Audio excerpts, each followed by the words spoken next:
आज हमारे पास एक और डाउट आया है। वो क्या doubt? When a solid melts its temperature remains the same, so where does the heat energy go? मतलब जब कोई एक सॉलिड मेल्ट होता है, यानी कि कोई ठोस जब पिघलता है तो उसका तापमान ज्यों का त्यों बना रहता है। तो जो उसको पिघलाने के लिए हम हीट एनर्जी जो उसको प्रोवाइड करते हैं, जो ऊष्मीय ऊर्जा उसको हम देते हैं, वो वाली हीट एनर्जी जाती कहां है? उसका होता क्या है? क्योंकि जब हम एक ठोस को पिघला रहे हैं तो पिघलाने के लिए उसको हम लगातार गर्म कर रहे हैं, हीट कर रहे हैं, यानी कि उसको हम हीट एनर्जी ऊष्मीय ऊर्जा लगातार दिए जा रहे हैं। जब हम उसको लगातार कंटिन्यूअसली हीटअप कर रहे हैं तो जाहिर सी बात है कि उसका टेम्परेचर तो बढ़ना चाहिए, लेकिन टेम्परेचर नहीं बढ़ रहा, टेम्परेचर ज्यों का त्यों बना हुआ है। तो फिर जो उस सॉलिड को मेल्ट करने के लिए हमने हीट एनर्जी प्रोवाइड किया या लगातार हम कर रहे हैं, उस वो वाली हीट एनर्जी, वो ऊष्मीय ऊर्जा जा कहां रही है? उसका क्या हो रहा है? ये है बच्चे का डाउट। चलिए, इस डाउट को क्लियर करने से पहले आपको मैं बताऊं कि हमने पढ़ा है states of matter and there are 3 states of matter. कौन कौन से हैं वो? Solid, liquid and gas. ये 3 स्टेट्स ऑफ मैटर हमने पढ़े हैं। इन तीनों स्टेट्स ऑफ मैटर में, पदार्थ की इन तीनों ही अवस्थाओं में, ठोस, तरल और गैस में अंतर क्या है? जो सबसे बेसिक जो डिफरेंस है वो है इनके पार्टिकल्स के बीच में जो फोर्स ऑफ अट्रैक्शन होता है उसमें। सॉलिड के पार्टिकल्स के बीच में फोर्स ऑफ अट्रैक्शन हाईएस्ट होता है, और यही कारण है कि सॉलिड के जो पार्टिकल्स से क्लोजली पैक्ड होते हैं, हाईली डेंस होते हैं, उनकी डेंसिटी हाई होती है, जिसके कारण वो अपना शेप और वॉल्यूम दोनों फिक्स्ड रखते हैं, इसलिए वो सॉलिड है, रिजिड है। लिक्विड के पार्टिकल्स के बीच में force of attraction in compare to solids very low होता है, बहुत ही कम होता है। यानी कि आप यूं कह सकते हैं कि जो लिक्विड के पार्टिकल्स हैं वो थोड़े लूजली पैक्ड होते हैं, उनके बीच में force of attraction very very low होता है, नतीजा उनमें रिजिडिटी नहीं होती है, और रिजिडिटी के बजाय उनमें फ्लूइडिटी आ जाती है। और यही कारण है कि अपना वॉल्यूम तो फिक्स रखते हैं लिक्विड्स, बट अपना शेप फिक्स नहीं रख पाते। उनको जिस किसी भी कंटेनर में रखा जाता है उसी कंटेनर का भी शेप ले लेते हैं। गैस के पार्टिकल्स के बीच में आप कह सकते हैं कि फोर्स ऑफ अट्रैक्शन नेग्लिजिबल होता है, यानी कि गैस के particles very very loosely packed होते हैं, वेरी वेरी लेस डेंस होते हैं, उनकी डेंसिटी लोवेस्ट होती है, और यही कारण है कि उनमें बिल्कुल भी रिजिडिटी होती ही नहीं है, ओनली फ्लूइडिटी ही फ्लूइडिटी होती है, जिसके कारण गैस ना तो फिक्स शेप रख पाते हैं और ना ही फिक्स्ड वॉल्यूम रख पाते हैं। गैस को जिस किसी भी कंटेनर में रखा जाता है वो उसी कंटेनर का शेप भी ले लेते हैं और उसी कंटेनर का वॉल्यूम भी एक्वायर कर लेते हैं। यही है बेसिक डिफरेंस इनके बीच में, यानी कि उसमें बीच में जो इनके डिफरेंस के लिए जो मेजर फैक्टर है वो है इनके पार्टिकल्स के बीच में फोर्स ऑफ अट्रैक्शन। उसी के कारण सारा ये खेल हो रहा है और सारा ये चेंज हो रहा है। तो अगर हम किसी भी मैटर के पार्टिकल्स के बीच के फोर्स ऑफ अट्रैक्शन को चेंज कर देते हैं तो जाहिर सी बात है उसका स्टेट चेंज हो जाएगा। यानी कि सॉलिड के पार्टिकल्स के बीच में जो हाईएस्ट फोर्स ऑफ अट्रैक्शन है, अगर हम उस फोर्स ऑफ अट्रैक्शन को ब्रेक कर देते हैं, मिनिमाइज कर देते हैं उस फोर्स ऑफ अट्रैक्शन को, तो वो जाहिर सी बात है सॉलिड से लिक्विड स्टेट में आ जाएगा। और लिक्विड के पार्टिकल्स के बीच में जो फोर्स ऑफ अट्रैक्शन है उसको हम लगभग टोटली खत्म सा कर देते हैं, तो वो गैस के स्टेट में आ जाएगा।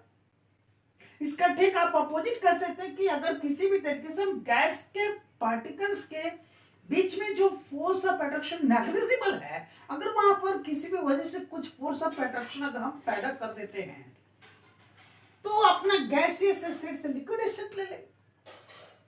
और एक बार फिर से अगर किसी लिक्विड के पार्टिकल्स के बीच का जो फोर्स ऑफ अट्रैक्शन है उसको इंक्रीज कर देते हैं, तो लिक्विड से सॉलिड स्टेट में आ जाएंगे।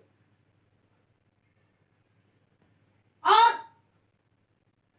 इन मैटर के पार्टिकल्स के बीच के फोर्स ऑफ अट्रैक्शन को इंक्रीज या डिक्रीज करने के लिए हम सिर्फ दो ही फैक्टर अप्लाई कर सकते हैं, या तो हम टेम्परेचर का फैक्टर अप्लाई करेंगे या फिर हम प्रेशर का फैक्टर अप्लाई करेंगे। से फॉर एग्जांपल कि अगर हम सॉलिड के टेम्परेचर इंक्रीज करते हैं तो लिक्विड के स्टेट में आएगा। क्यों? टेम्परेचर बढ़ाने से यानी कि हीट एनर्जी सप्लाई करने से उसके पार्टिकल्स के बीच में जो फोर्स ऑफ अट्रैक्शन है वो फोर्स ऑफ अट्रैक्शन ब्रेक होगा, ओवरकम होगा, मिनिमाइज होगा, जिसकी वजह से मैटर सॉलिड स्टेट से लिक्विड स्टेट में आने लगेगा। और ये प्रोसेस तब तक चलेगा जब तक उस सॉलिड के सभी पार्टिकल्स के बीच में जो फोर्स ऑफ अट्रैक्शन है वो सब का सब मिनिमाइज नहीं हो जाता है, तब तक।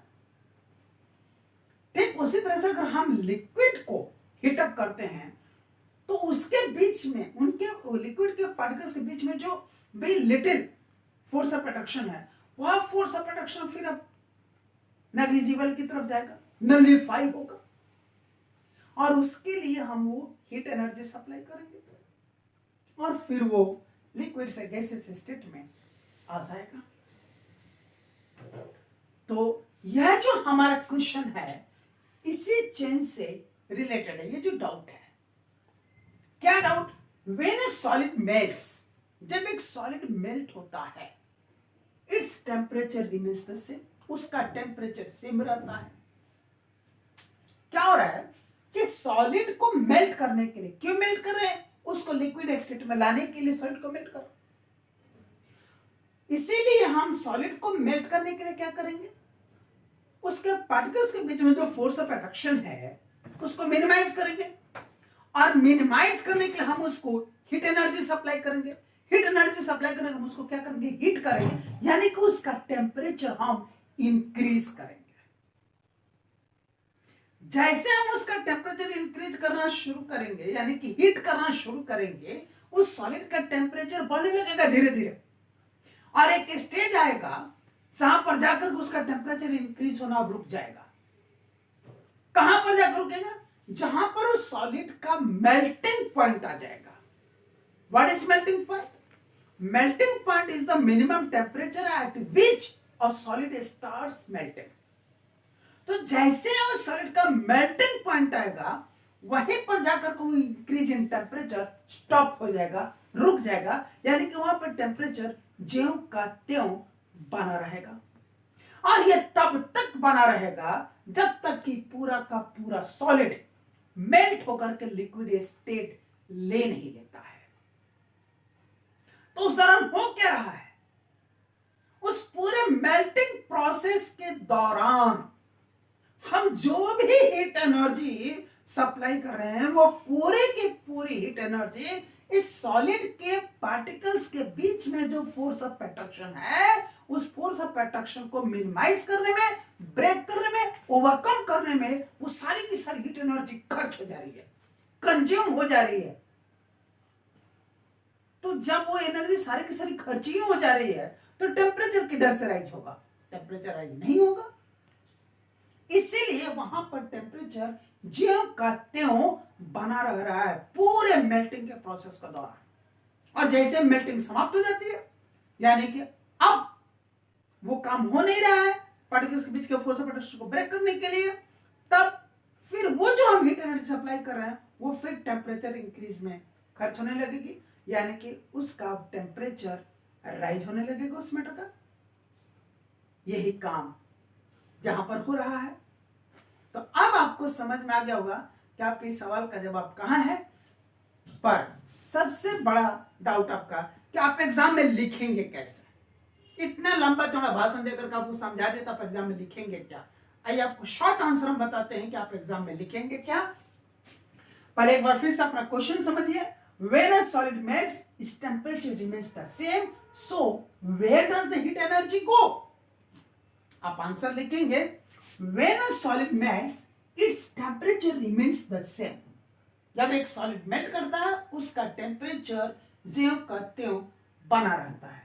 दिस इज बिकॉज, ऐसा इसलिए है क्योंकि the heat energy being continuously supplied is being used up in changing the state by overcoming the forces of attraction between the particles of the solid being melted.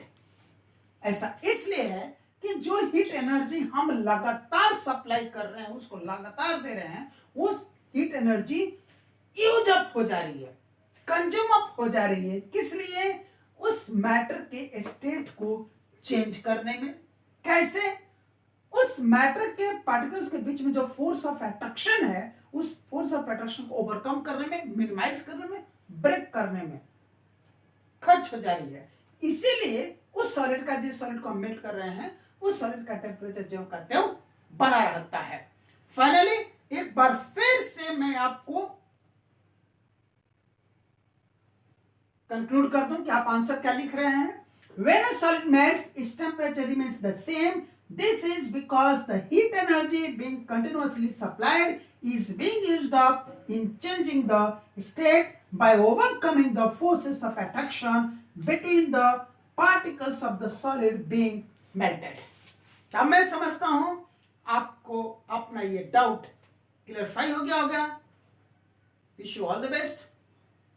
Thank you.